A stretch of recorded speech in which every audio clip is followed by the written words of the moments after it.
Like hundreds of millions like her, Xiang Ju is determined to get out of Beijing and home to her village in rural Hubei for the Lunar New Year celebration, the most important festival in the Chinese calendar. Despite recently undergoing major surgery for torn ligaments in her knee, she braves the crowded trains, buses, boats and cars that will take her 1,500 kilometers from Beijing to her home near the Three Gorges Dam on the Yangtze River. 心情非常激动，高兴。见着家乡人嘛，是吧？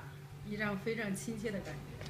就是说，在了老家之后，不管是吃的，还是就说不管是什么东西，就感到特别归乡那个这个特别浓，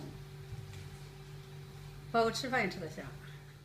She stops off briefly in the town where her 14-year-old daughter attends school on her own, while both parents work in big cities far away.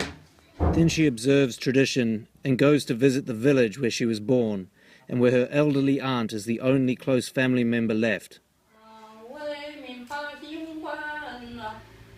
Xiang Ju has spent the last few years working as a nanny and domestic servant in the houses of wealthy Beijing professionals.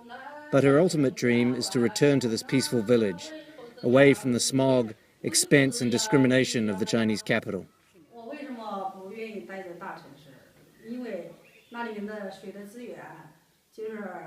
吃的就是蔬菜这些之类的，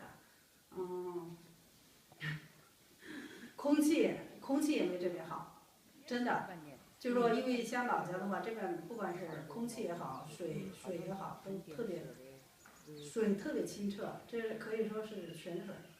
在我回老家之后吧，以后可以自己种菜，这个丰衣足食，那都是绿色的，没有污染。不会在大城市买房子。 第一是，现在也没这个资金；第二，还是不想待在大城市。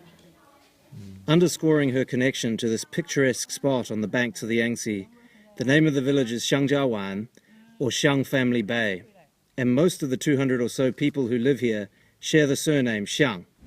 The next part of her journey involves taking another bus over tall mountain passes with her estranged husband, who she barely speaks to.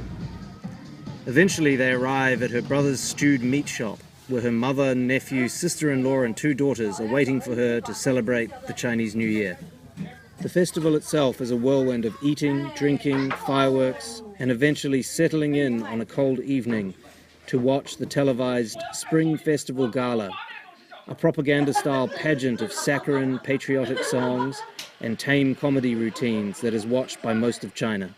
After a few days of rest, Xiang Ju is off again back to Beijing to visit her doctors and get back to work so she can pay off the enormous medical bill she has racked up from her operation.